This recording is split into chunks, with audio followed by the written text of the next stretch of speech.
2027 July నెలలో శంకర్ విలాస flyover bridge నిర్మాణం పూర్తి చేస్తాము. ఇచ్చిన హామీని నిలబెట్టుకోలేకపోతే ఎవరు ఎన్ని మాటలన్నా పడతాను. బ్రిడ్జ్ నిర్మాణం పూర్తయ్యేంత వరకు సహనంతో, నమ్మకంతో ఈ ప్రాంతం ప్రజలు ఉండాలని కేంద్ర సహాయ మంత్రి పెమ్మసాని చంద్రశేఖర్ తెలిపారు. ఈ కార్యక్రమంలో ఎమ్మెల్యేలు మహమ్మద్ నజీర్, గల్లా మాధవి, మేయర్ కోవెలమూడి రవీంద్ర, నగర కమిషనర్ పులి శ్రీనివాసులు, బీజేపీ జిల్లా అధ్యక్షులు చెరుకూరి తిరుపతిరావు, జనసేన పార్టీ జిల్లా అధ్యక్షులు గాది వెంకటేశ్వరరావు పాల్గొన్నారు. అనంతరం వారు మీడియాతో మాట్లాడారు. శంకర్ విలాస ఫ్లైఓవర్ బ్రిడ్జ్ నిర్మాణం గురించి రివ్యూ నిర్వహించాం. అందులో భాగంగా ఈ రోజు నిర్మాణ పరిశీలించామని తెలియజేశారు. 10-15 రోజుల్లో క్రేన్ ద్వారా రైల్వే ట్రాక్ పై ఉన్న బ్రిడ్జ్ ని తొలగించబోతున్నట్లు తెలిపారు. శంకర్ విలాస్ వైపు కూడా వ్యాపారస్తులతో మాట్లాడి వారి సమస్యల్ని పరిష్కరించి ఈ వైపు కూడా నిర్మాణ పనులు వేగవంతం చేస్తామని అన్నారు. రైల్వే, మున్సిపాలిటీ, ఆర్ఎన్బి ప్రజాప్రతినిధులు అందరూ కలిసి చెప్పేది ఒకటే, 2027 జులై నాటికి ఎట్టి పరిస్థితుల్లో బ్రిడ్జ్ నిర్మాణం పూర్తి చేసి ప్రారంభిస్తామని హామీ ఇచ్చారు. అనుకున్న దానికంటే ఒక నెల ముందుగానే ఈ బ్రిడ్జ్ నిర్మాణం పూర్తి చేస్తామని తెలిపారు. ఎవ్రీ 2 వీక్స్ ఒకసారి వర్క్లన్నీ ఎక్కడ దాకా వచ్చినాయి ఏంటి అనేది రివ్యూ చేస్తాం. అందులో భాగంగా ఈరోజు వచ్చాం. మీరు ఒకసారి చూస్తే ఇంతకుముందు 2 సైడ్లు ఎక్కువ వర్క్ చేసేవాళ్ళం. అయితే ఇప్పుడు వీళ్ళకి ఇంకో 3-4 నెలలు టైం ఇచ్చినట్టు ఉంటుంది. వీళ్ళకి వ్యాపారాలు ఇబ్బంది ఉండవని చెప్పి, ప్లస్ అందరూ ఒక సైడ్ ఎక్కువ వర్క్ చేస్తే ఫాస్ట్గా ఉంటుందని అందరూ హాస్పిటల్ సైడ్ వర్క్ చేస్తూ ఉన్నారు. మెజారిటీ 50 మంది దాకా. దాదాపు 9 పిల్లర్లు అయిపోయినాయి. ఇప్పుడే అటంతా వెళ్ళొచ్చాం మనం ఆ ఏరియాలో. అదేవిధంగా ఈ సెంటర్ రైల్వే బ్రిడ్జ్ ఏదైతే ఉందో దానికి కావాల్సిన టెక్నికల్ క్లియరెన్సెస్ అన్ని తీసుకొని ఇక్కడంతా క్లియర్ చేశారు. సౌత్ సెంట్రల్ రైల్వేలో ఒక 2-3 డేస్లో కనుక అది మనకి క్లియరెన్స్ ఇస్తే ఇంకో 10-15 రోజుల్లో క్రెయిన్స్ వచ్చి సెంటర్ పార్ట్ తీసేస్తే మనకు అదొక క్లియరిటీ వచ్చేస్తుంది. వచ్చిన తర్వాత ఎక్కడైతే పెండింగ్ పిల్లర్స్ ఉన్నాయో ఆ పెండింగ్ పిల్లర్స్ అన్నీ జరిగిపోతూ ఉంటాయి. ఇక్కడ కూడా ఒక 3 పిల్లర్లకి ఇక్కడ షాపుల వాళ్ళు ఉన్నారు. ఇప్పటివరకు మేయర్ గారు, కమిషనర్ గారు అందరూ మాట్లాడారు. ల్యాండ్ ఎక్విజిషన్ లో కావాల్సిన చాలా మంది ఇచ్చారు. కొంతమంది ఉన్నారు, వాళ్ళతో నేను కూడా 2-3 రోజులు కూర్చొని ఒకసారి మాట్లాడి ఇంకేదన్నా ఉంటే క్లియర్ చేస్తాం. అయితే వీళ్ళ 4 వల్ల మాకేం వర్క్ ఏం ఆగట్లేదు. ఇప్పుడు ఇంకా 2 నెలలు టైం ఉంది. 2 నెలల్లో ఇదంతా క్లియర్ చేస్తాం. అది తర్వాత వాళ్ళు అనేది ఏంది, కేవలం 100 కోట్లే తీసుకొచ్చారంటున్నారు. ఇందులో 2 విషయాలు ఉన్నాయి. ఒకటి, జనరల్గా ఇట్లాంటి ప్రాజెక్ట్స్లో ల్యాండ్ ఎక్విజిషన్ కాస్ట్ ఉంటుంది, వాస్తవమే.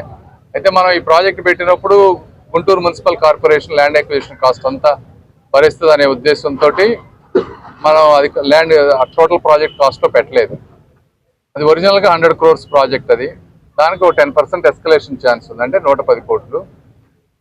కార్పొరేషన్ వాళ్ళు ఇప్పటివరకు ఎంతో 20 కోట్ల దాకా ఎంతో వర్త్ స్ట్రక్చరల్ కాంపెన్సేషన్ కానీ టీడీఆర్ బాండ్స్ కానీ ఇచ్చారు. ఇంకా మిగిలిన వాళ్ళకు 30 కోట్లు వస్తుంది ఎస్టిమేట్ వేస్తే. మొత్తం అంటే 160 కోట్ల దాకా టోటల్ ప్రాజెక్ట్ కాస్ట్ వస్తుంది. కాబట్టి మున్సిపల్ కార్పొరేషన్ ఇస్తుంది అంటే స్టేట్ గవర్నమెంట్ ఇచ్చినట్టే అది 50 కోట్లు. సో దాంతో అది ఎక్విజిషన్ కంప్లీట్ చేస్తాం. సో ఇది వాస్తవాలు. ఇందులో ఇంతకు తప్పించింది ఏమీ లేదు. ఆ రైల్వే వాళ్ళ పర్మిషన్స్ అవన్నీ కూడా తీసుకోకుండా చేశారంటున్నారు. అది కరెక్ట్ కాదు. రైల్వే వాళ్ళు ఏజెన్సీస్కి టెండర్స్ వేసి ఇవన్నీ చేయాలి. ఏజెన్సీస్ని తీసుకొచ్చారు. రైల్వే వాళ్ళతోటి 4-5 సార్లు కూర్చొని అంతా క్లియర్ చేశారు. కాబట్టి అది వచ్చేస్తుంది. ఇంకో 10-15 రోజుల్లో వర్క్ స్టార్ట్ అయితే అది తీయడానికి మ్యాక్సిమం 1 మంత్ పడుతుంది. ఆ 1 మంత్ ఈ 45 రోజుల్లో మిగిలిన పిల్లర్స్ అన్ని వేసుకుంటూ వస్తారు. సో అందరికీ నమస్కారం అండి. ఈరోజు గౌరవ కేంద్ర మంత్రివర్యులు పెమ్మసాని చంద్రశేఖర్ గారి ఆధ్వర్యంలో ఈ ఆర్ఓబి నిర్మాణం యొక్క పనులు, వాటి వేగతరం మొత్తం కూడా ఈరోజు ఇక్కడికి ఫీల్డ్లోకి వచ్చి విజిట్ చేసి పర్యవేక్షించడం జరిగింది. అయితే పనులు చాలా ఫాస్ట్గా కూడా జరుగుతూ ఉన్నాయి.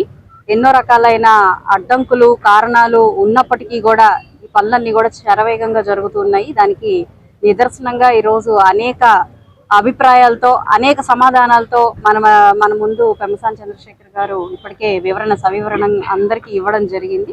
ఏదేమైనప్పటికీ, ఎన్ని విమర్శలు వచ్చినప్పటికీ, లేదంటే ఎన్ని బురద జల్లే ప్రయత్నాలు జరిగినప్పటికీ, ఖచ్చితంగా ఏ డెడ్ లైన్ అయితే మనం ప్రజలందరికీ కూడా ఒక డేట్ ఇచ్చామో ఆ డేట్ కల్లా కూడా ఈ ఆర్ఓబి అనేది పూర్తి చేసుకొని ప్రజల ముందుకు తీసుకొస్తాము. అదేవిధంగా ట్రాఫిక్ సమస్యలు ఏదైతే పుకార్లుగా ఈరోజు అవతల పార్టీ వాళ్ళు పని కట్టుకుని కూర్చొని మాట్లాడుతున్నారో, అలాంటి ట్రాఫిక్ ని దృష్టిలో పెట్టుకుంటే ఇప్పటికే చాలా డైవర్షన్స్, వాటి మీద ఎన్నో రకాలైన పర్యవేక్షణలు చేస్తూ ఎక్కడ అసౌకర్యంగా లేకుండా, ప్రజలకి ఇబ్బందికరంగా లేకుండా ఇంత నిర్మాణాత్మకంగా జరుగుతున్న ఈ యొక్క అభివృద్ధి కార్యక్రమంలో ఎంతో ఆటంకం కలిగి ప్రజలు ఎంతో ఇబ్బంది పడాల్సిన పరిస్థితి ఉన్నప్పటికీ కూడా ఈ పూర్తి అధికారుల సహాయ సహకారాలతో, ట్రాఫిక్ వారి సహాయ సహకారాలతో ఈరోజు ట్రాఫిక్ డైవర్షన్స్ కానివ్వండి, ఎంక్రోచ్మెంట్ రిమూవల్ కానివ్వండి, ఇలాగ అనేక అంశాల మీద పీక్ అవర్స్ లో సిబ్బందిని పెట్టడం కానివ్వండి, అనేక అంశాల మీద దృష్టి పెట్టి ట్రాఫిక్ కి ఇబ్బంది లేకుండానే మేమందరం కూడా ప్రయత్నిస్తా ఉన్నాము. రానున్న రోజుల్లో మరి ఇక్కడ ఏదైతే షాపుల వాళ్ళు కోరుకుంటున్నారో ఆ షాపుల నుంచి ఏదైతే మనకి బాటిల్ నెక్ గా ఉందో అవి కూడా పూర్తిగా సొల్యూషన్ తీసుకొచ్చి చాలా వేగంగా కూడా ఈ యొక్క